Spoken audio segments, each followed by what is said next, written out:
ऐसा संतांचा महिमा झाली बोलायाची सीमा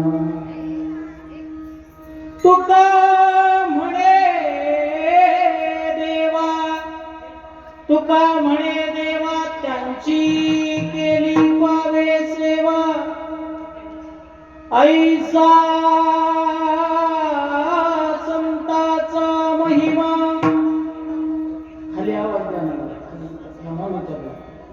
झाली बोलायाची सीमा अलंकापुरी रम्य सिंहासनस्थं पदांबोज तेजस्फुरदि प्रदेशं विधिम्रादिदेवे सदा स्तूयमानं समाधिस्थमूर्तिं भजे पांडुरंगेकरू प्रथमन पांडुरंगेकरू प्रथमन पांडुरंगेकरू प्रथमन पांडुरंगेकरू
त्यांच्या कृपादाने कथेचा विस्तार बाबाजी सद्गुरुदास तुका दयांचे केलिया स्मरण होय सकळ विद्यांचे अधिकरण ते हे बंधू श्री चरण श्री गुरूंचे ते नमस्कारणे आता कारे घवान पुण्यभूमी गाव तिथे नांदतो बाळू मामा देव तयाच्या दर्शने चुके जन्म मरण नमन माझे ऐसिया योगी पुरुषास देवादि देवा जगतरे जीवनास स्वर्येसी केशवा विनंती माझी वाणी तुझे वर्णी गुणनाम ऐसे देई प्रेम काही कळा मस्तक हे पायावरी यावर करी संतांच्या शरण शरण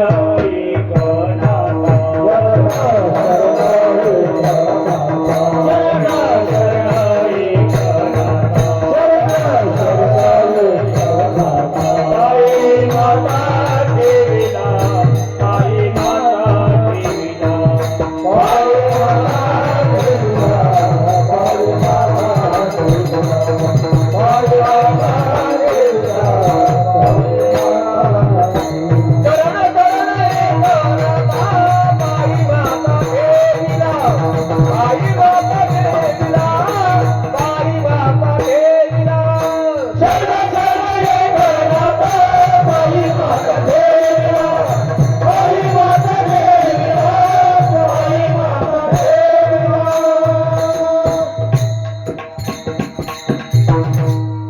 शरण शरण एकनाथा पायी माथा ठेविला नका पाहू गुणदोष झालो दास पायाचा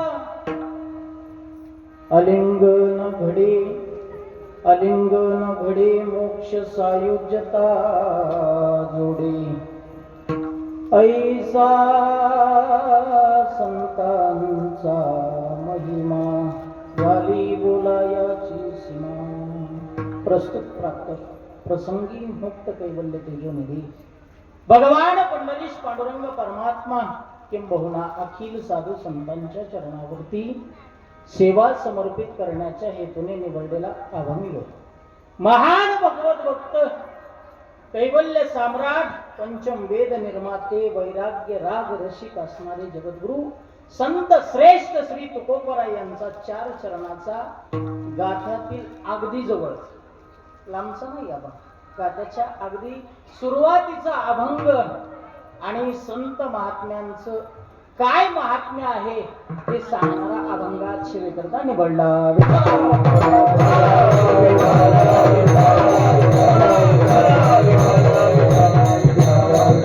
संतांच्या अंगी असणाऱ्या ताकदीचं वर्णन करणारा तितक्याच तोला मोलाचा सगळ्यांच्या जवळजवळ परिचयात असणारा अभंग आपल्या समोर गायलेला आहे. जगद्गुरु संत श्रेष्ठ जगद्गुरु तुकोबराय या अभंगाद्वारे संतांचं तोंड भरून महात्म्याचं वर्णन करतात. संतांच्या अंगी असणाऱ्या ताकदीचं गुणाचं वर्णन करत आहेत. कारण ज्या महात्म्याच्या दरबारामध्ये आपण उभा टाकलो बसलेलो आहोत ती भक्ती करत आहोत. गेल्या अनेक वर्षापासून गेल्या 4 दिवसापासून आपण ही अव्यारतपणे बाळू मामांची भक्ती करत आहोत आणि त्याच बाळू मामांच्या ताकदीचं त्याच बाळू मामाच्या गुणाचं वर्णन जगद्गुरु तुकोबरायांनी अभंगाद्वारे केलेलं आहे.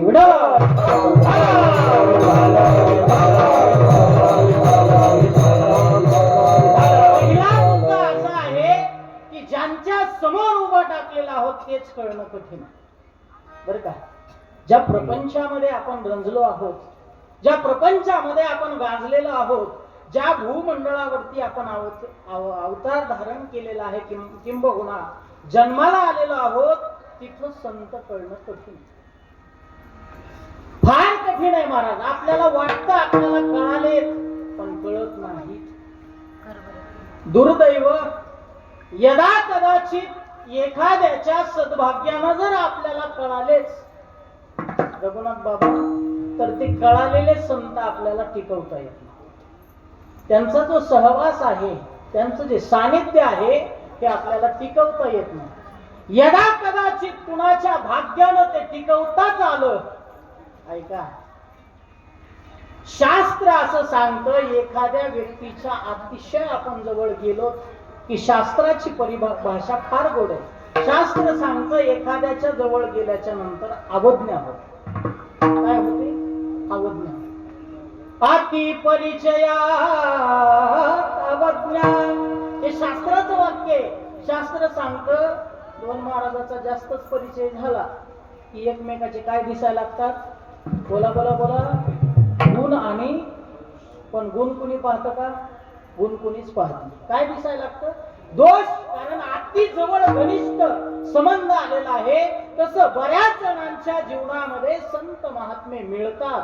अति परिचयात गेल्याच्या नंतर त्याला जर विचारलं काय दिवसांना कसं काय रेवनाथ महाराजांचं कसं काय माणसं म्हणतात आम्हाला सगळं माहिती आहे तुम्ही नाही सांगायची गरज का का अति परिचय जास्त झाला की माणसाला गुण दोष दिसायला लागतात. म्हणून एक लक्षात ठेवा प्रथम संत कळणं अतिशय कठीण आहे आणि ते संत जर यदा कदाचित कळाले तर कशा स्वरूपानं कळावेत भजन करा सांगतो.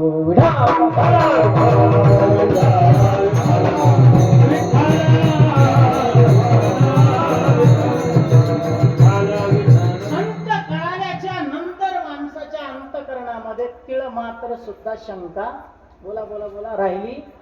ज्याच्या अंतःकरणामध्ये शंका राहते ना बाबा त्याला कधीच ते संत कळणार नाहीत आणि त्याच्यावर कृपा होणार नाही. पहिला मुद्दा आपला संपला. संत कळणं कठीण आहे, पण ज्यांना ज्यांना कळाले त्यांचं सामर्थ्यही त्यांना कळालं. सामर्थ्य संतांच्या अंगी महाराज. किती सामर्थ्य, किती सामर्थ्य. अनेक साधू संतांनी वर्णन केलंय, दृष्टांत दिले संतांचं सामर्थ्य वर्णन करत असताना. बहु दुधड जरी झाली म्हैस गाय. आता निघाल्यात ना जरशा दुधड, किती दूध निघत आहे त्याला. माणूस काढून कटाळून जातं म्हणून मशनी आणल्या, बरोबर आहे. तिला कितीही दूध निघतं, पण तिला काम देण्याची सर येते का? कपिला गायची सर येते का? नाही येत. का? तिच्या दुधाला कपिला गायच्या दुधासारखी चव येणार. तिनं 50 लिटर देऊ द्या, पण हिचं 5च थेंब मिळू द्या, त्याची तितकी बरोबरी आहे. म्हणून महाराज संत सुद्धा तेवढ्याच तोला मोलाचे आहेत. संताच्या अंगी तेवढीच मोठी ताकद आहे. केवढी मोठी ताकद आहे? असाध्य ते साध्य करण्याची ताकद या जगात फक्त संताकडे आहे.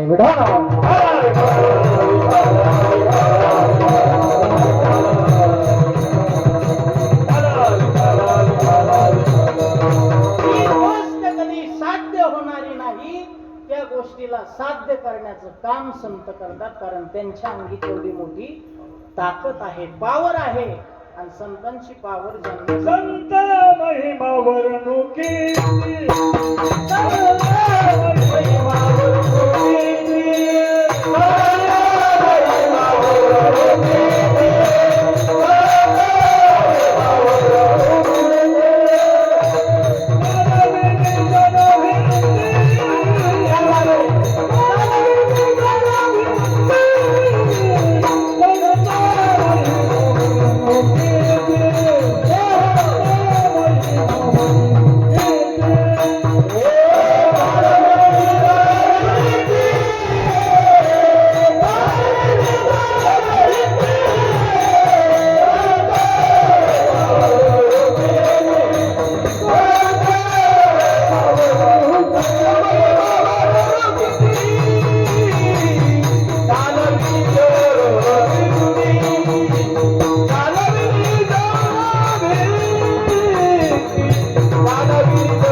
संत महिमा वर्णो किती सांगविली जड भेंडी.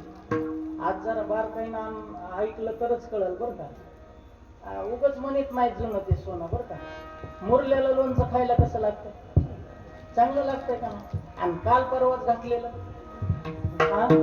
जरा आंबट लागतंय ना. म्हणून तर मग ते मुरावं म्हणून बाया काय करत असतात माहिती का? त्या बरणीला 1-2 दिवसाला 1-2 दिवसाला बरोबर आहे का ना. तसं महाराज आज बी मी असं करून हा त्याला जुनेच लागत आहेत. हो हे ऐकायला आता खरं रघुनाथ बाबा इतकं गोड प्रमाण दिलंय तुम्ही. संत महिमा वर्णो किती चालविली जड भिंती. अरे एवढा संतांची ताकद आणि एवढा महिमा आहे की जी जड आहे. अरे या चालत्या बोलत्याला कुणीही चलवेल ना. आपल्यासारख्याच्या हाताला धरून कुणीही एखादा साधू आपल्याला पहिलं तीराला घेऊन जाईल का? सजीव आहेत आपण, चालतोय, पाय आहेत, हात आहेत, कान आहेत, नाक आहे, डोळे आहेत. देवाचं भजन करून आपण त्या साधूच्या संगतीमध्ये पहिलं तीराला जाऊ शकतो. पण संताची ताकद त्यानं कळाली नसती. जड असणारी भिंत तिच्यावर बसले महाराज. आणि बसल्याच्या नंतर पुढून येणारा जो महात्मा आहे तो महात्मा कशावरती बसून आला? बरोबर. मला वाटलं डोंगर चालविली जड भिंती चालविली जड भिंती चालविली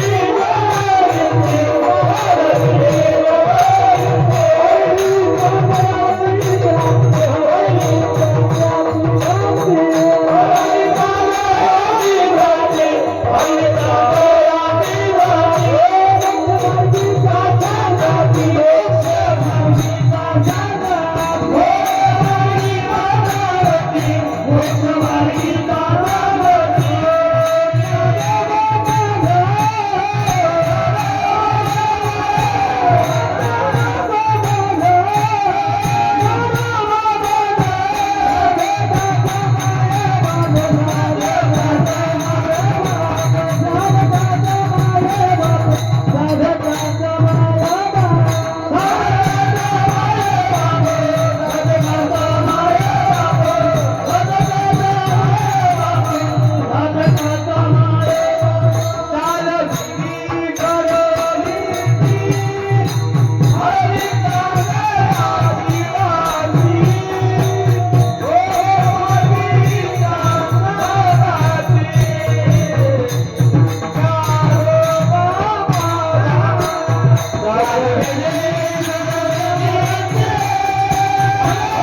रघुनाथ बाबा प्रमाण कुठं उभं राहून दिलंय बघितलं का? कोणाच्या शेजारी आहे?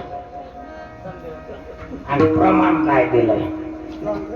चालली जड भिंती हरली चांगल्याची ह्या नाही ह्याच्याकडे बघू नका हो.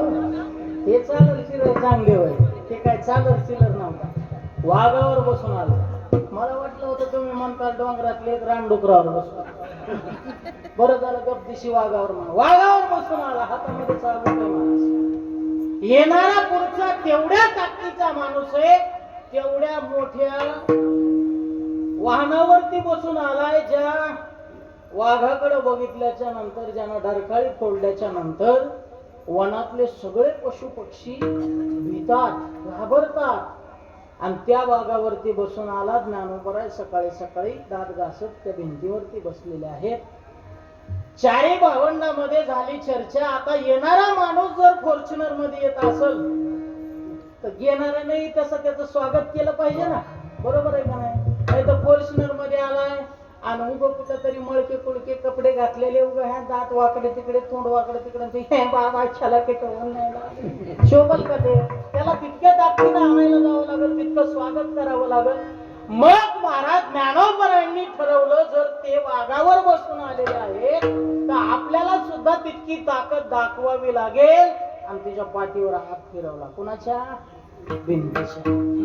दगड आहेत महाराज, ते कळत नाही त्यांना. आपणही दगडच आहेत, आपल्यालाही काही कळत, आपल्याला काही कळत नाही हे सुद्धा आपल्याला कळत नाही. हे आपलं दुर्दैव आहे. विठाला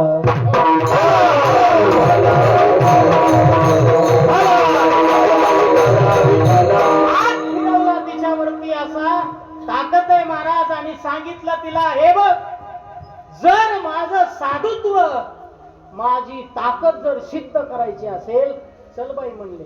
चल म्हटल्या बरोबर महाराज ती भिंत चालायला लागली, चालायला लागली.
अडचण आहे मला. प्रश्नाला प्रतिप्रश्न करणारा माणूसच पाहिजे.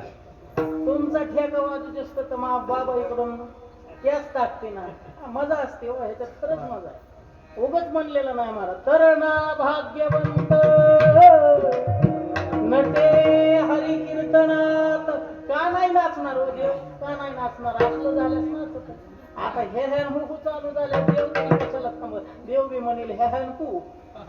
चलो चलो देवांचा मोकळा मंगळवार कवरच करील ते काय नोहे महाराज परी पाहे बीज शुद्ध अंगी.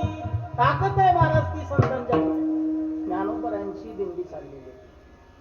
ज्ञानोबरायांचा दिंडी सोहळा चाललेला आहे. भगवंताचं भजन चालू आणि त्या दिंडी सोहळ्यामध्ये जात असतानाच एका मुलीनं सामर्थ्य आहे का, एका मुलीनं बॉबकट मारलेला होता. बॉबकट कळतो नाही कळत? तसला कट मारलेला आताची असेल ती, त्यावेळेसची नसेल होय बाबा, आताची असेल. जीन्स पॅन्ट घातलेली, मस्त बॉबकट मारलेला आणि ती ज्ञानोबरायांची चाललेली जी दिंडी, त्या दिंडीमध्ये आली आणि ज्ञानोबरायांच्या गपकन पाया. आता ज्ञानोबरायांनी पाहिलं नाही महाराज तिच्याकडे, पाहिलं नाही, लक्ष केलं नाही आणि ज्ञानोबरायांनी आशीर्वाद देऊन काय म्हटले? चिरंजीवी भव. आशीर्वाद देऊन टाकला, चिरंजीवी भव. आशीर्वाद आहे पुल्लिंग, दिलाय कोणाला? स्त्रीला. स्त्रीलिंग भानगड झाली. संतांच्या वाणीला ग्लानी येणार. आता संतांच्या वाणीला ग्लानी येणार आणि इथून पुढं संतांच्या शब्दावरती कोणी विश्वास ठेवणार. अवघड झालं. त्या पोरीनं हात जोडले ज्ञानोबरायांना आणि सांगितलं, बाबा तुमची ख्याती फार ऐकलेली आहे मी, तुमचं सामर्थ्य फार मोठे, पण तुम्ही आशीर्वाद चुकीचा दिला. काय केलाय? आशीर्वाद चुकीचा दिला तुम्ही. मी मुलगी बाबा, पण तुम्ही मला चिरंजीवी भव. एक निमिष मात्रे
परंपरा आहे बरं का. डबल चाल म्हणणं बाबा तुम्हाला कोटी कोटी धन्यवाद बरं का. डबल चाल म्हणल्याशिवाय कीर्तन रंगत. डबल चाल म्हणल्याशिवाय आता रघुनाथ बाबा आहेत, सामंजस्यपणा फार आहे त्यांच्याकडे. ते आता जुनी जी मंडळी आहेत का, नाही तर असं लेकरायला माहिती देत नाही. म्हणून तर मी ते रंग ओळखून तर इकडे उभा टाकलोय. काय मला कुणीच वेळ लागू द्यायचं नाही म्हणून तर मी वेगळा उभा टाकलो. माझा जीव आहे बारीक, एका बुदाड्यात तर माझा जीव जाईल. काय सांगावं, एकदा पंक्तीला बसलो चांगलं महादेव महाराज, पंक्तीला बसलो, पण बसताना माझ्या शेजारी होतं 150 किलोचं. किती होतं? 150 किलोचं. आता गुलाबजामची पंगत केली होती रेवणनाथ महाराजांनी आणि कधी नाही मिळून त्याला खायचे होते गुलाबजाम. गट गिळं, त्याला जागा कमी पडायला लागली मांडी खायला. आता चांगली अकाल पकाल मांडी घालायची होती त्याला, मी मध्ये येऊ लागलो. माझे त्याचे लागले ना तुरुंग भांडणं लागले असे. मी बी उठना आणि ती मला बोलल्याशिवाय राहीना. राग आला त्याला महाराजांना, राग उभं त्यानं काय केलं, उभं मोकळ्या हातानं हात झडकेला. तसा झडकेला तसाच मी 5व्या पंक्तीला. त्याच्यामुळे तर मी हे इकडे उभा टाकू देणार नाहीत आपल्याला, म्हणून वेगळं आहे विढाला.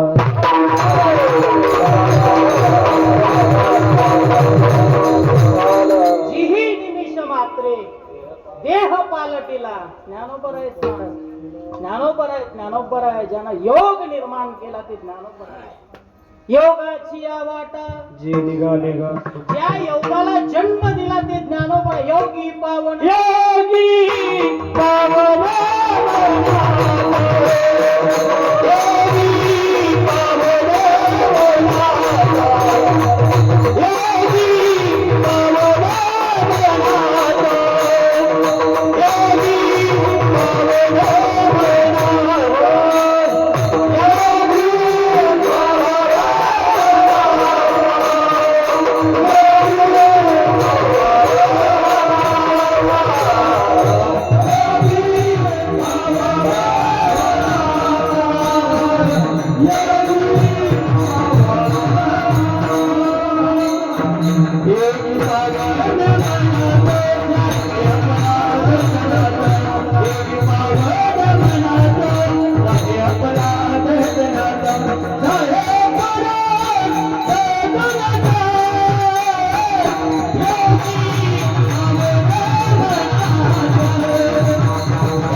सांगितलंय ना असं हलविणार आहे म्हणून. नाही जर कमराडीला केलं तर मग बोला आता. हा योगी पावन मनाचा की ज्ञानोबर आहे. ज्यांनी ज्ञान दिलं लोकले ज्ञान जगी हित नयनाती केले. हे ज्ञान प्रगट करणारे किंबहुना ज्ञानाचे असणारे सूर्य, ज्यांनी ज्ञानेश्वरी सारखा अमृतमय ग्रंथ तुमच्या आमच्या हातामध्ये टाकला, ते ज्ञानोबर आहे. आणि त्यांचा शब्द गेलाय निघून चिरंजीवी भव. त्या मुलीनं हात जोडलेत. हात जोडल्याच्या नंतर ज्ञानोबरांनी सुद्धा स्वतःचं सामर्थ्य दाखवलं. जीही निमिष मात्रे हात जोडून उभी असताना त्या मुलीला सांगितलं, बाई माझ्या वाणीला ग्लानी येणार नाही. का? संत आहे. संत कोणाला म्हणतात सांगू? गोड व्याख्या केली, फार गोड व्याख्या केली. मनसी एकम वचसी एकम कर्मण्येकम महात्मना.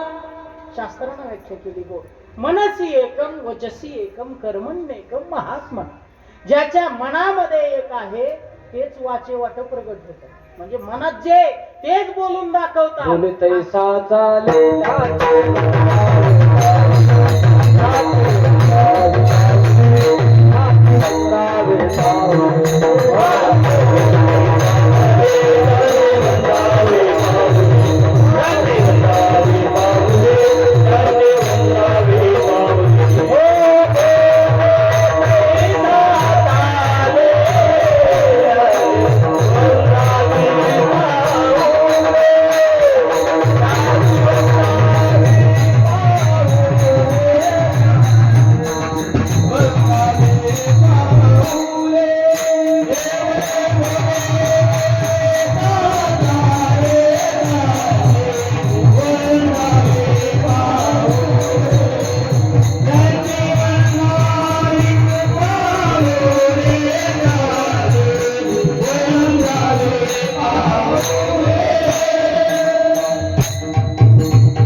ज्याची वंदावी पाऊले संत त्यांना म्हणतात. आपल्यासारखं येतो ना देवनाथ बाबा, आज येतो, आज 100% येतो. सप्ताह झाला तरी येतोच, पत्याच नाही. येण्याचा काही पता अजिबात नाही. आपण बोलतो तसं चालत नाहीत, म्हणून आपल्याला संत म्हणू शकत नाही. याच्या विपरीत सांगितलं महाराज, जो अंतकरणातलं वाचेतून बोलतो आणि जो बोलतो तोच कर्मात चालतो, तो संत आहे. तेथे संत तेथे संत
ज्यांचा हेत विठ्ठली त्यांना संत म्हणा. आपल्यासारखं काय नेनती काही ताना टोना नाम स्मरणा वाचोणी.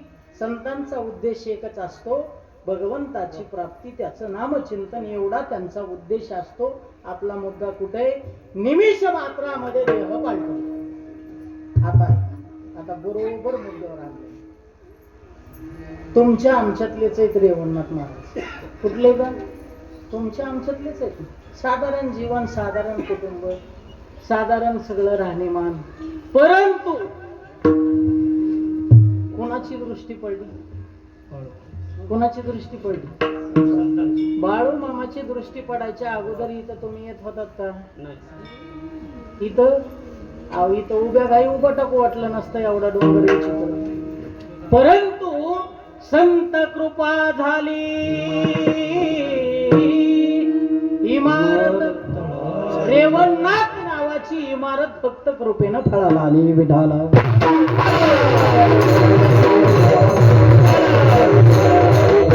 म्हणून संतांमध्ये एवढी मोठी ताकद आहे. जा म्हटले, जा. तू स्त्री असतील ना, माझा शब्द निघून गेलाय, जा आणि जाऊन चेक कर महाराज. निमिष मात्रामध्ये देह पालटला. ही संताची ताकद आहे. आणि ते संत असतात. ऐका, आता ते संत कळणं फार कठीण आहे. एवढ्या मुद्द्यावरती आलो, आता रानलंय पाणलंय, मला जोडावं लागलं. हे गोळा करायला पुन्हा मला 12 वाजतील. संत कळणं माझा मुद्दा होता. कठीण आहे. संत कळाले ना तुम्हा आम्हाला कसे असतात. आता याच्याही पुढे जाऊन सांगायचं म्हटल्याच्या नंतर, कृपाळू सज्जन संतजन, एवढे कृपादान तुमचे. कृपादानच झालं म्हणून महाराज साधारण वेश असणारा, साधारण व्यक्ती असणारा एका उच्च पदावरती संतांनी बसवला. मग ते संत मिळाल्याच्या नंतर काय केलं पाहिजे? अभंगाने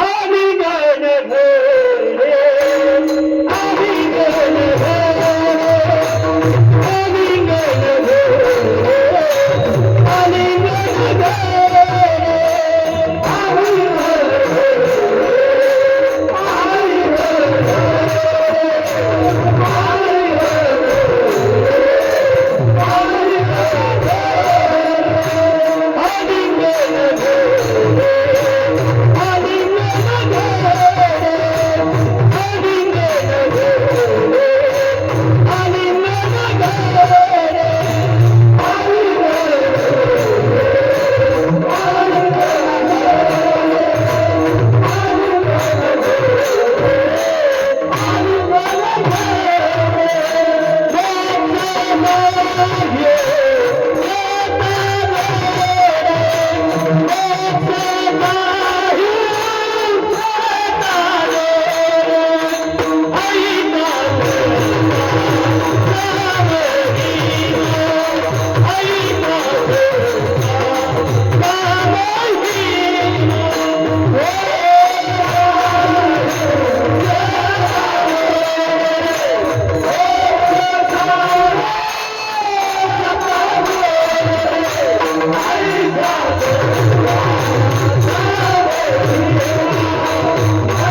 संत मिळाल्याच्या नंतर काय केलं पाहिजे? देवाच्या दारात काय केलं पाहिजे? लोक कशी करते देवाच्या दारात? काय काय टाइम नसला बरोबर. देवाच्या दारामध्ये गेल्याच्या नंतर काय केलं पाहिजे? घालू लोटांगण. देवाच्या दारात लोटांगण घातलं पाहिजे. मग बघायचं नाही किती मीटर, कसा मीटरचा आहे, 400 का 500, कशी इस्त्री आहे, अजिबात नाही. इस्त्रीने हे जर बघायला गेला तर देव कधीच तुमच्याकडे दृष्टी टाकणार. आणि संतांच्या दारामध्ये गेल्याच्या नंतर काय केलं पाहिजे? आलिंगन दिलं पाहिजे. बरोबर आहे. पण आलिंगन द्या, त्याला काही माझा वादविवाद नाही. पण आलिंगन देत असताना आपली काया पवित्र आहे का याचा विचार केला पाहिजे. काय केला पाहिजे? अहो, आलिंगन कुणी कुणाला दिलं पाहिजे याला सुद्धा शास्त्र आहे. काय आलिंगन कुणी कुणाला दिलं पाहिजे? दोन जर ताकदीचे माणसं असतील तर त्याच्यात आलिंगन होतं. दोन जर तेवढ्याच उंचीचे साधू असतील तर त्यांच्यामध्ये आलिंगन होतं. मला सांगा, आता आपण उठायचं, ते एक ज्ञानोबरायांची ओवी आहे. ज्ञानोबराय म्हणतात की ज्या वेळेला काही वैज्ञानिक लोक सागराची खोली मापण्या करतात, काय झाले? सागराची खोली मापण्या करतात. त्यांनी शस्त्र अस्त्र सगळं घेतलेलं आहे, ते मोजमाप करण्याकरता निघाले. पण त्यांना मोजमाप करता करता घाम आला नाही मोजता आलं. आणि तेवढ्यामध्येच काय झालं? एक टीव्ही आहे. टीव्ही माहिती ना, जी आरडल्यास कोणालाच चांगलं वाटत का? ती आरडल्यास तिच्याकडे जाऊन तिची गाळा भेट घ्यावी. टीव्ही आरडले की माणसाच्या कपड्यावर आट्या पडतात. वाय होतोय की ही बहुरंगी असंच म्हणतात ना, लईच वरडायला लागली असंच म्हणतात ना. हा बरोबर. म्हणून ती टीव्ही तिथं आली आणि त्या टीव्हीनं शास्त्रज्ञांना सांगितलं. काय करायला लागला? ते म्हणले काय नाही, आम्हाला या सागराची खोली किती बघायची. मग लागला का वेळ? म्हणले 15 दिवस गेले बरं का सुनील महाराज, गोरख महाराज. 15 दिवस झाले गुरुजी, सगळ्या फुलपट्ट्या आमच्या मोडून गेल्या, परंतु आम्हाला सागराची खोली लागली ना. मग ही म्हटली सारखा बाजूला, म्हणले हे काय येड्या गबाळ्याचं काम आहे? होय, हे काय येड्या गबाळ्याचं काम आहे का? नाही महाराज, इथं काय येड्या गबाळ्याचं काम? तू का म्हणे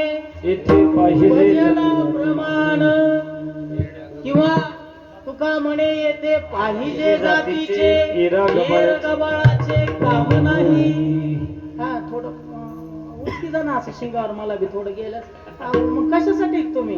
अरे एकमेका सहाय्य करू आणि तुम्ही आम्ही खेळी मेळी.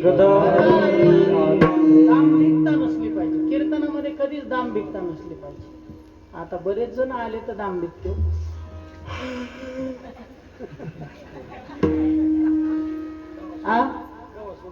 कवा सोडतं काय नाही, काय सांगायला मिळच लागना म्हणत असतील. हे सगळं वरूनच चाललंय. असो, त्या टीव्हीनं म्हणले सर काय बाजूला, तुम्हाला जमत नाही ना, मी करते. पण ज्ञानोबराय म्हणले बाई, तुझ्याच्यानं जमण्याचं काम अजिबात तुझ्याच्यानं जमण्याचं काम नाही. की टिटी भूचांचुवरी महापसुये सागरी. अरे केवढी तिची चोच, एवढीच आहे ना चोच. आणि ती म्हणते की मी एका चुचीमध्ये सागर भरते आणि बाजूला हे बळवून देते. जमल का तसं? मग मला सांगा, आपल्यासारख्या कावळ्यांनी उठायचं आणि राजहंसाला आलिंगन द्यायचं, असं कसं जमलं? विठाला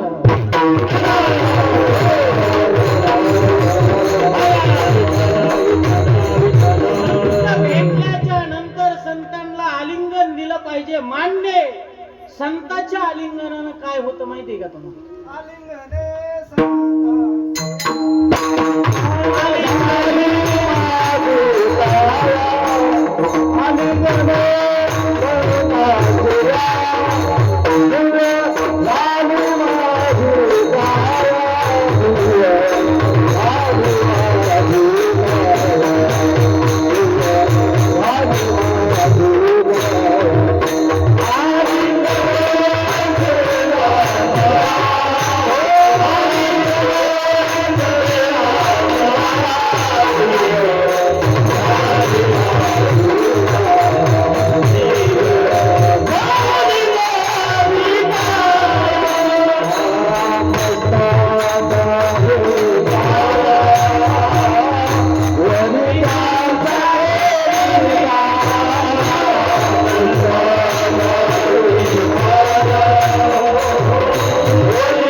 दिव्य झाली माझी काया, मस्तक हे पाया, वरी त्यांच्या ठेविता.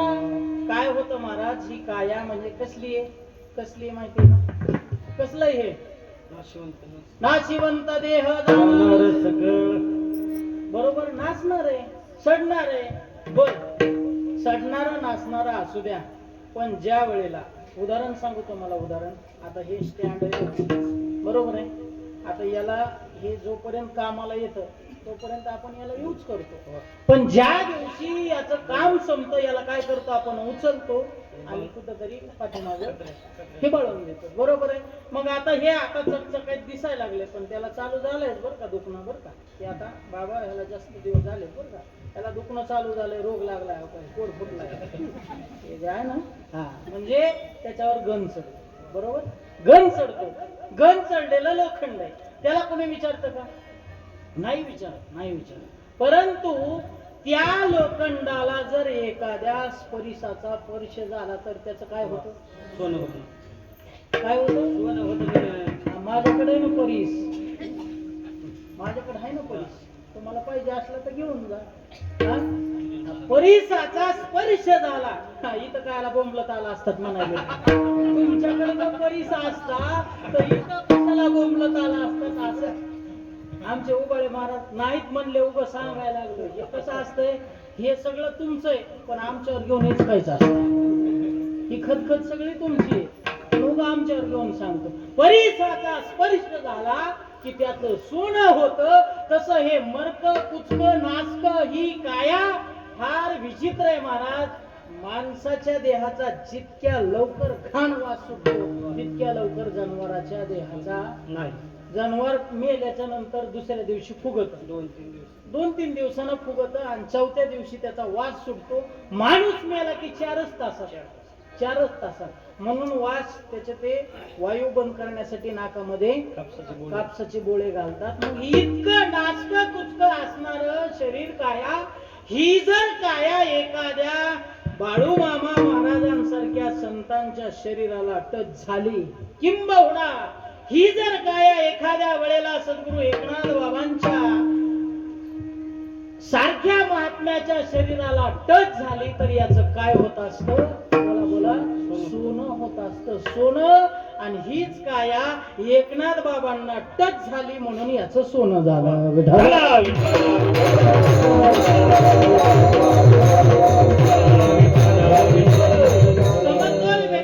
समतोल व्यक्तीनं आलिंगन दिलं पाहिजे. आलिंगन कोणालाही दे जा. आता लग्न कार्यामध्ये माणसं काय करते? पटपट बोला आता बरं का, टाइम कमी आहे. उभं जांभळ देऊ नका, जांभळ देत असंच म्हणायचं. काय त्याला हा भेट देतो म्हणायचं. हा भेट देतो. भेट देत असताना कशी देतो आपण? गळा भेट देतो. गळा भेट आहे का? हे अभंग घेण्याच कारण सांगायचं बरं का. अभंग घेण्याचं कारण, आमच्या काकूनं कपड्यात कपडे बांधून आणले. बीडला माझे कपडे राहिले होते, ते आमच्या देवऋषीच्या कपड्यामध्ये बांधून आणले. मी सगळंच घेऊन फिरतोय सोबत बरं का. माझ्याकडे सगळंच सट आहे. तुम्हाला काय दुखत असलं सांगा, लगेच आरती घालायला. तुम्हाला माहिती ते सगळ्या कार्यक्रमाला परिचित आहे. सगळा सट आपल्या सोबत. हा पुढचं नाही सांगत आता, बस पुढचं वेगळं आहे. मग हा असं हे कपड्यात कपडे बांधून आणले होते. मी म्हणलं त्या कपड्यात हे कपडे बांधले, उद्याच्याला लक्ष्मी आई त्या देवऋषीच्या अंगात यायची ती माझ्याच येईल. आलिंगनानं काय होतं? एखाद्या पाप्याला जर आपण आलिंगन दिलं तर त्याच्यातले दोष सगळे आपल्यामध्ये.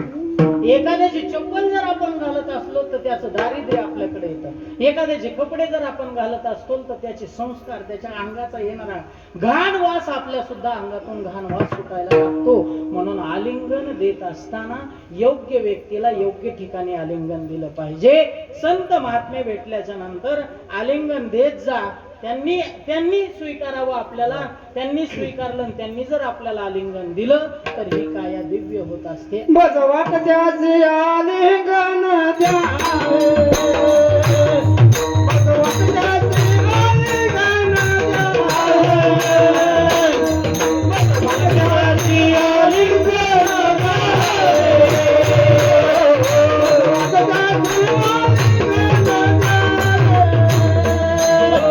बजवाट द्याचे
त्याला म्हणायचं गावरान टोळ. ते म्हणले असतील कशाला मी तरी कमी राहू मज वाटे त्याशी आलिंगन दे. आपण आपल्याला काही बी वाटल ना, आपल्याला वाटून काय फायदा आहे? आपल्याला वाटून फायदा आहे का? आपल्याला मस्त वाटतं पांडुरंग आता उचलावून आपल्या घरात आणून मांडा. जमतंय का? बोला बोला, जमतंय का? नाही ना जमा. पुढचं आहे का? मज वाटे त्याशी आलिंगन द्यावे, कदा न सोडावे चरण त्याने. पांडुरंग येतो घरी पण चरण पकडावे लागतात. चला असो, दिव्य होती काया हे सगळ्यात महत्वाचं आहे. आलिंगन घडे मोक्ष सायुज्यता जोडे. आता ऐका, हे सगळं कशासाठी चाललंय? एवढा 7 दिवसाचा अट्टहास हे कशासाठी चाललाय? पटकन बोला. खाण्यासाठी चाललाय? चहा पिण्यासाठी चाललाय? नाही ना चालला. खाण्यासाठी नाही, मोक्षासाठी चाललेला आहे. बरोबर आहे. ज्ञान मिळवायचं कशासाठी? मोक्ष. ज्ञानात एव कैवल्यम.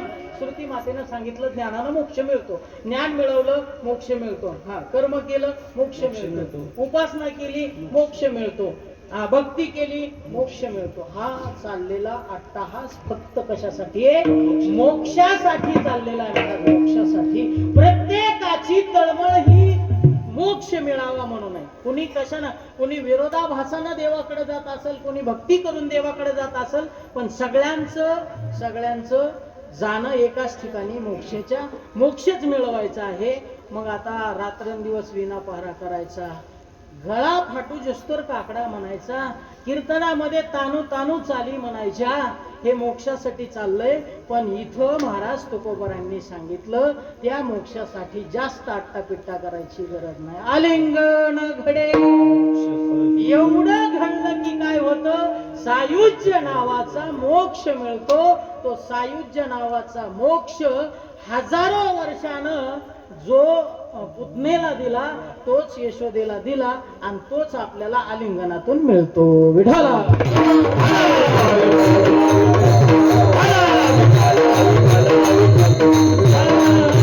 माझ्या आलिंगनामध्ये तेवढी ताकद आहे महाराज, तो मोक्ष प्राप्त करून देतात. इतकी ताकद संतांमध्ये आहे. म्हणूनच तुकोबराय काय म्हणले? ऐसा संताचा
काय द्यावे त्यासी. आता काय बोलावं महाराज त्यांच्या पुढे? संताचा महिमा किती मोठा आहे. फार मोठा संताचा महिमा आपल्याच्यानं वर्णन करणं. सांगू तुम्हाला, सांगू. एकदा शेष उठला. शेष. आणि शेषानं ठरवलं आता देवाचं नामस्मरण मी एवढं करणार की देवाचं जेवढं काही चरित्र बिरित्र लिहून ठेवलेलं सगळं मी वाचून काढणार. मग त्या शेषाला किती मुख होते? 1000 मुख. 1000 मुखाचा शेष. आणि 1000 मुखाच्या शेषानं भगवंताचं साधू संतांचं गुणगान गायला चालू केलं. एवढं गायलं महाराज की त्याच्या 1000 मुखातून लाळ गळायला लागला. पण संतांचा आणि देवाचा महिमा संपला नाही. नाही संपला महाराज. हजारो मुखातून ज्या वेळेला लाळ गळाली त्यावेळेला जर हजारो मुखातल्या त्या शेषाच्या लाळेतून सुद्धा देवाचं आणि संतांचं वर्णन करणं झालं नाही, मग हजार मुखाच्या शेषाला जमलं नाही, एक मुखाच्या केशाला कुठं जमलं? होय, एक मुखाच्या केशाला कुठं जमलं? झाली बोलायाची. अरे त्यांचा महिमा एवढा मोठा की धरितीच्या हाती संत कृपावंत. एकदा का त्यांनी महाराज कसल्याला बी हाताला धरलं, संतनके संग लागरे चंदनाने भोरी रापेला, चंदनाने भोरी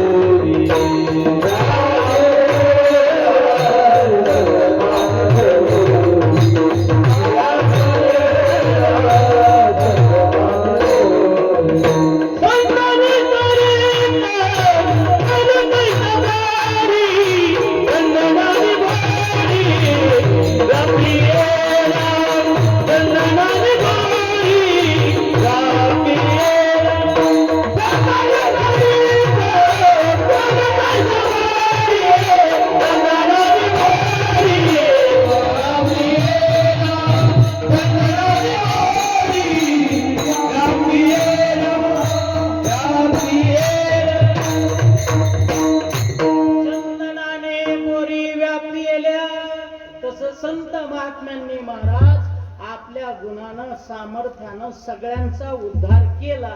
पण सुनील महाराज, चंदनानं जरी बोरी व्यापल्या असल्या तरी चन्नाचा बाप एक फुट उपड जन्माला आला. कोणचा? ज्याला वास लागला नाही. रघुनाथ बाबा लागला का त्याला? अहो बुडात जरी लावलं तरी लागत आहे का त्याला? कुणाला? बांबूला. बांबूला लागतो का? बांबूला. काळाला असं त्यानं बघा, नसलं तर काला झाल्यास परसाद घेतल्याशिवाय तुम्ही जाऊ.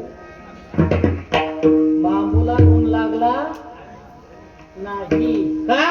कसं या संतांच्या संगतीमध्ये सुद्धा काही असे खऊट विचित्र लोक आले ज्यांना संत मिळून आलिंगन देऊन सुद्धा त्यांचं कल्याण झालं नाही, त्यांना महिमा कळाला नाही महाराज. म्हणून एक लक्षात ठेवा, आपल्याला संत मिळाले, आलिंगन भेटलं, सायुज्य नावाचा मोक्ष मिळाला, आपल्या जीवाचं कल्याण झालं.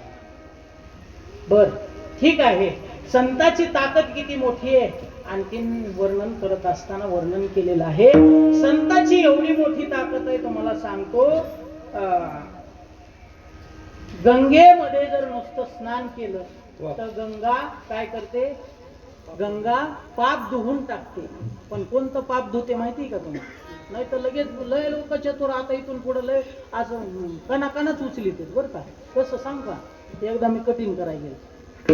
आता हे सांगायचं नव्हतं मला, असल्यात मी जात नाही बरं का, पण काय करावं लयच मवाळलं. मी आलो त्यावेळेला ते जुन्या काळात मोठं सूर्यफुल होतं बाबा, रघुनाथ बाबा होतं का नाही? आता ते राहिलं नाही. आता कुणी त्याला पिरेना. ते ज्या वेळेला कवळं असतंय, कवळं दोन महिन्याचं, ते ज्या वेळेला असं पिवळं जरद फुल येतं त्याला ते पिवळे पाती असते. कशी मान असते त्याची? अशी ताट पिवळे फुलं. आणि सकाळ सकाळच्या कवळ्या उन्हामध्ये माणसानं रानात जाऊन त्याच्याकडे बघायचं. कसं वाटतंय? बोला बोला बोला. असं वाटतंय जणू की सूर्यच साक्षात आपल्या रानात अवतरला का काय, इतकं छान आणि गोंडस दिसतंय. पण पुन्हा 2 महिने झाल्यास ते पिवळे पिवळे पाते काळे पडले. असं ताट मानानं बघत होतं का नाही? ताट बघत 2 महिन्यानं त्याच्यात दाणे भरले. का नाही मान टाकून? हा तो आले त्या वेळेला उभा असं बघत होतो. कसलंय रे महाराज? कसलंय ते? बरोबर. आता बरेच जण कोणी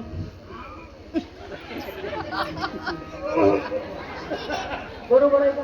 बरेच जण करायले. मी नाव नाही घेणार, मला नाव माहिती पण सांगत नाही. गंगा एवढी ताकदवान आहे की ती आपण एकदा त्याच्यामध्ये बुडी मारली, गंगामध्ये काय होतं? पाप धुवून जात.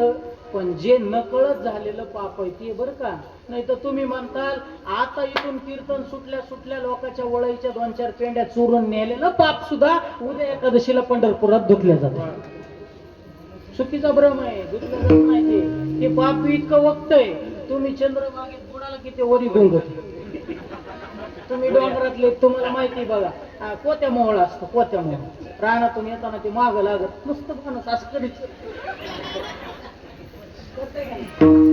ते काय मागचं निघत तसं तुम्ही बुडाला चंद्रबागेत किती वरीच गुंगत. आणि मग आपल्याला वरी आल्यास वाटत आता शुद्ध झालो. जसं बाहेर आला कपडे डोक्यावर कुठं जाईल. अरे जे नकळत घडलेलं पाप आहे ते धुण्याची ताकद आहे गंगेमध्ये. गंगा पाप धुते हे तात्पर्य आहे. पण ऐका, पाप धुवून धुवून ज्या वेळेला गंगा मलिन होते त्यावेळेला त्या गंगेला आणि अनेक असणारे जेवढे काही या जगामध्ये तीर्थ आहेत त्या तीर्थांना आपण मलिन करतो. पण ते तीर्थ मलिन झाल्यास शुद्ध व्हायला कुठं येतात. फिरते परवा काळ, फिरते परवा काळ, फिरते परवा काळ, फिरते परवा काळ,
फिरते परवा काळ.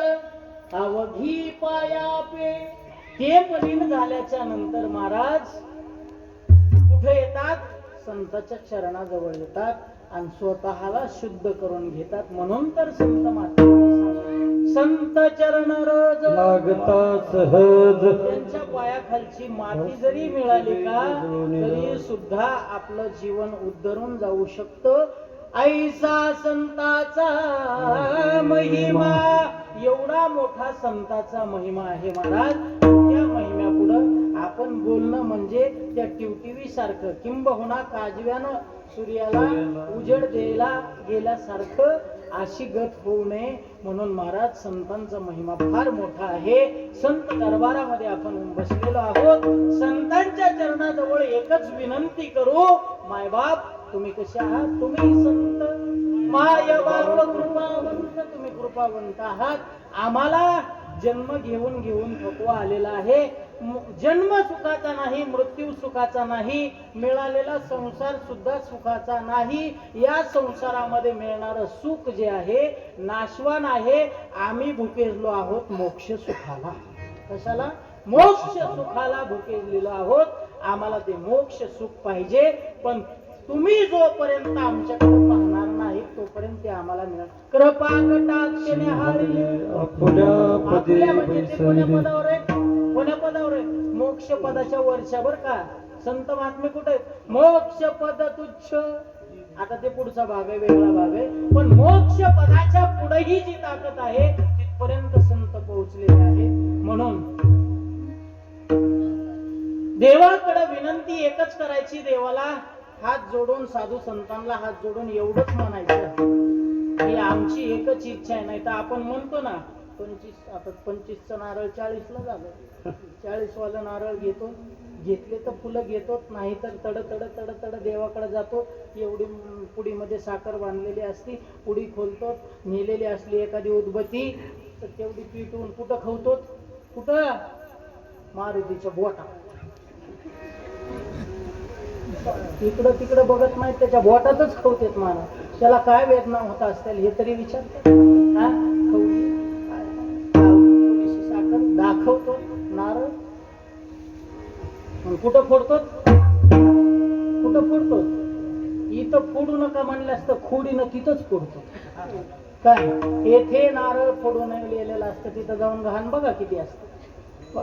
ते नारळ आपण देवाला फोडतो, पण फोडण्याच्या अगोदर देवाला काय मागतो, काय विनंती करतो, देवा मला खुशाल, देवा या जगात जेवढं काही सुख असेल तेवढं मला दान दिशी. नारळ आपटलं आणि ते एवढं मोठं नारळ फोडलेलं, त्यातला एक तुकडा कोणाला देतो, देवाला. पण कोणचा तुकडा देतो, पडलेला.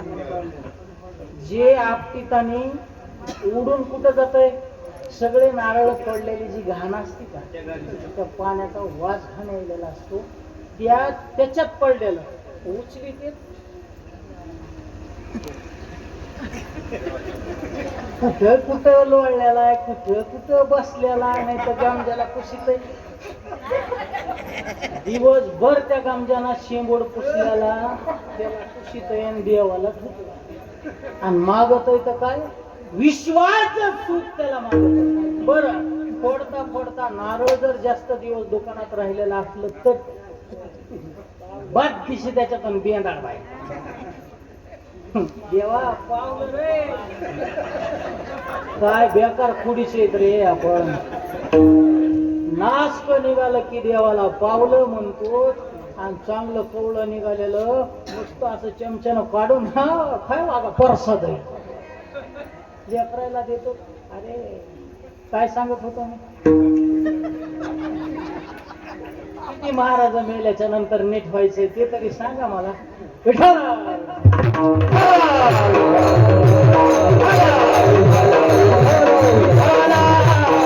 आणि संतांच्या दरबारामध्ये एकच इच्छा व्यक्त करायची, जी तुकोबरायांनी अभंगाच्या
मिळण्याकरता, संतांना आलिंगन देण्याकरता सगळ्यात महत्वाचं आहे सेवा करणं. ज्ञानोबांनी सुद्धा सांगितलं ना बाबा, तुम्हाला जगात काही प्राप्त करायचं असेल, कुठलीही साधना प्राप्त करायची असेल, तर पहिल्यांदा काय करावं लागेल?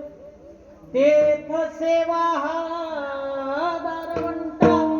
सगळ्यात सोपं दार जर कोणचं असेल तर सेवा नावाचं. हा भजे सेवायाम नावाच्या धातूपासून सेवा हा शब्द तयार होतो. सेवा केली पाहिजे. आणि जगात ती तर आता नको, सगळं सगळं पाहिजे ऐकी. सेवा म्हटलं की अंगालाच बाबा एवढी चटई, काय चटई आतरी मला दिसलो का तुला? माझ्यासारखं आहे का इथं कोणी? बरोबर आहे ना? म्हणून एक लक्षात ठेवा, सेवा फार महत्वाची आहे. सेवेनं फार काही गोष्टी मिळतात. पण आता तुम्ही माझ्याकडे लई वेगळे डोळे करून बघायला मलाही कळायला लागले.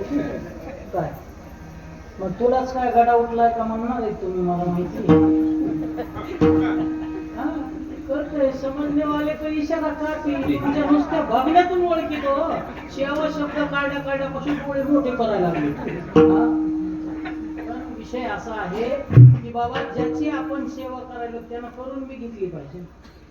मग माझ्या अंतःकरणात भरपूर काही आहे सेवा करण्याची, पण जर त्या पुढच्याला करून घ्यायची नसेल तर काही उपयोग नाही. म्हणून एक लक्षात ठेवा, संत महात्म्यांच्या जवळ गेल्याच्या नंतर एकमेव पर्याय मार्ग म्हणजे सेवा. म्हणे संत सेवा,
देवाला उत्तम तेच वाटतं ना. काय करायचं तुम्ही? सोन्याचा मुकुट नेलाय, किलोभर सोन्याचा देवाला मुकुट नेलाय, आणि इकडं पंक्तीला बसलेले महाराज वल्या फोकानच झोडपाय लागलास, काय उपयोग होणार आहे? होणार आहे का? काही उपयोग होणार नाही. म्हणून एक लक्षात ठेवा, जे देवाला आवडतं ते आपण केलं पाहिजे. आपल्याला आवडतं ते करून उपयोग नाही. संतांना जे आवडतं का, जी सेवा आवडते ती सेवा आपण केली पाहिजे. महाराज काही जणांनी उगत थोड्या काळापुरती केली हो. नुसतं जेवायला कधी गेले, जेवायला इच्छा नव्हती द्यायची जेवण, तरी सुद्धा महाराज तुम्हाला सांगू, संतांची पावर किती मोठी आहे. कुणाचा शब्दानं उद्धार झाला, कुणाचा नुसता दिसण्यातून उद्धार झाला, कुणाला पाहिलं बी नाही, नुसता लांबून शब्द ऐकला तरी सुद्धा उद्धार झाला. महाराज नुसतं नारायण नाव ठेवायला लावलं, किती जन्माचं पाप जळून गेलं महाराज. कितीतरी जन्माचं पाप जळून गेलं. आणि पोराला हाक मारली तर महाराज केले रामायण राम अगोदर इतकं. महाराज याच्या पुढे जाऊन ऐका, हे शब्द द्यायला लावला भक्त प्रल्हाद. आपल्या सगळ्यांना माहिती, कयादू मातेनं नुसता शब्द ऐकला, काय नारदाच्या मुखातलं नारायण नाम ऐकलं, आणि असल्या भयानक कुळामध्ये जन्म घेतला भक्त प्रल्हादानं. नुसता शब्द ऐकल्यानं त्याचा उद्धार झाला. गृहबाळ आपल्या सगळ्यांना माहिती आहे. काहीच माहिती नव्हतं त्याला, काय पूजा करायची का, ज्ञान मिळवायचं का, काय करायचं. फक्त आईनं सांगितलं होतं देववनात भेटतो. पण नारद ज्या वेळेला आले, परीक्षा घेतली, ओम नमो भगवते वासुदेवाय षोडशाक्षरी मंत्र ज्या वेळेला दिला, त्याचा जप केला, आणि त्याचा जप करून महाराज त्याचा उद्धार झाला. ही संतांची पावर आहे. काय? ही संतांची पावर आहे. म्हणून संतांच्या संगतीमध्ये काही जरी मिळालं तरी ते टाकवू टाकाऊ नसतं, पण संत कसा असला पाहिजे, सक्रात्रीच्या गाडग्यासारखा. नाही तर उगच मग झकास कपडे येत 100 लपडे येत, त्याला वा वा तुमच्यासारखा नासकच म्हणून ना डायरेक्ट. हा बरोबर. काय करायचंय महाराज, भगवे तरी श्वान. काय सांगितलं ना आपल्याला, अरे या चकाचक रंगावरून संत म्हणू नका, अजिबात म्हणू नका. चकाचक रंगावरती संत ओळखायला शिका. खऱ्या संताची ओळख आणखी एक शास्त्राची व्याख्या सांगतो, शेवटला संपवतो. खऱ्या साधूची जर ओळख आपल्याला बघायची असेल तर ज्यांच्या दरबारात बसलो तिथूनच सुरुवात करा. हा डोंगर होता, इथं लोक दिवसा उभा टाकायला भेट होते. शास्त्र सुद्धा असंच सांगतं, वसंत वल्लोक हितम चरंतः. खऱ्या साधूची जर ताकद ओळखायची असेल तर एखादी ओसाड पडलेली भूमी आहे आणि त्या भूमीला जर खऱ्या संताचे पाय लागले तर महाराज हे वसंत ऋतू सारखं वातावरण तयार होतं. याच ओसाड पडलेल्या भूमीला बाळूमामांचे पाय लागले आणि हे वसंत ऋतू सारखं वातावरण, ही खऱ्या संताची ताकद आहे. म्हणून संत ओळखायला शिका. खरे संत जीवनामध्ये भेटल्याच्या नंतर आपल्या जीवनात कुठलीही उणीव राहत नाही, कारण घरी ती ज्या हाती कृपा बनतोय ते आपल्याला मोक्षापर्यंत सोडत नाहीत. म्हणून यथामती यथा अवकाश जगद्गुरु संत श्रेष्ठ तुकोबराय यांच्या या अभंगावरती बोलण्याचा प्रयत्न केला. आपल्या सगळ्यांना माहिती आहे महाराज, पक्षी आपल्या सामर्थ्यानुसार आकाशामध्ये भरारी घेतात. चिमणी खालून उडत असेल, गरुड त्याच्यापेक्षा वर, त्याच्या गरुडाच्या पंखामध्ये ताकद आहे म्हणून तो आकाशाला गवसणी मारतो. तसं माझ्या बुद्धीला जमेल असं या अभंगावरती बोलण्याचा प्रयत्न केला. माझा असा मुळीच दुराग्रह नाही की या अभंगाचा अर्थ असाच असेल, कारण शास्त्राने एक व्याख्या केलेली आहे. तुकोबरायांचे अभंग म्हणजे साधे सुधे नाही, विश्व तो मुखम. कसे कसही त्याच्यात तुम्ही खेळा, कसही लोळा, तुम्हाला चारी बाजूने त्याच्यामध्ये घुसता येतं. विश्व तो मुखम. तसं महाराज या अभंगाचा अर्थ असाच आहे असं म्हणत नाही. माझ्यापेक्षा विद्वान आला, माझ्यापेक्षा बुद्धिमान आला तर याच्यापेक्षाही चांगला तुम्हाला चांगले उदाहरणं देऊन सोडवू शकतो. माझी जशी बुद्धी असेल त्या पद्धतीने केला आणि जे योग्य वाटत असेल तो वैकुंठवासी सद्गुरु एकनाथ बाबांचा प्रसाद योग्य असेल ते निश्चित स्वरूपानं घरी घेऊन जा. संतांची संगत मिळेल, देवाची सेवा घडेल, संतांची सेवा घडेल, एवढीच विनंती देवाकडे करा. एवढंच मागणं तुमच्या पत्रामध्ये मागतो. उपस्थित सगळी दिग्गज मंडळी, त्यामध्ये समस्त ग्रामस्थ, कार्यक्रम भजनी मंडळ, त्याचबरोबर बोरफडी भजनी मंडळ, त्याचबरोबर आंधळेवाडी भजनी मंडळ, त्याचबरोबर सांगवीलाच आहेत ना, सांगवी भजनी मंडळ, त्याचबरोबर केवड भजनी मंडळ, त्याचबरोबर महाराजांचं प्रदीप महाराज कळंबवरून आलेले आहेत, कळंब भजनी मंडळ आणि जागराचे आजचे जे काही भजनी मंडळ असतील आलेले ते सगळे सर्वांच्या चरणावरती झालेली सेवा समर्पित करतो. सुंदर ज्या दोन्ही प्रवीण महाराज असतील, आमचे उगाळे महाराज असतील, यांनी सुंदर दोघांनी मृदंगाची साथ केली, त्यांना धन्यवाद. ज्यांनी हार्मोनियमची साथ केली आमचे कार्यगावचे दादा, त्यांना कोटी कोटी धन्यवाद. एवढा सगळा मोठा अट्टाहास संताची सेवा घडावी म्हणून काहीतरी आपल्याला या आज्ञानी जीवाला संतांच्या बाळूमामाच्या पायावरती काहीतरी मिळावं म्हणून हा राबवलेला पूर्ण अट्टाहास आमचे आदरणीय हरिभक्तपरायण रेवणनाथ महाराज सांधळे, त्यांचा पूर्ण परिवार आणि आपण सगळेजण त्यांना साथ देत असलेले सगळ्यांच्या या सहकार्यातून घडत असलेला हा बाळूमामांच्या दरबारामधला सोहळा, रेवणनाथ बाबांना सुद्धा त्यांच्या परिवारांना सुद्धा कोटी कोटी धन्यवाद देतो. अगदी माथारवायामध्ये सुद्धा बाबांनी 2 तास विना घेतलेला आहे, त्यांना धन्यवाद देतो. आणि तुम्ही मस्त कुणी पाये लांबवून, कुणी जांभाळ्या देऊन, कुणी आळे पिळे देऊन कीर्तन ऐकल्याबद्दल या सगळ्यांपेक्षा डबल तुम्हाला धन्यवाद देतो. विठोबा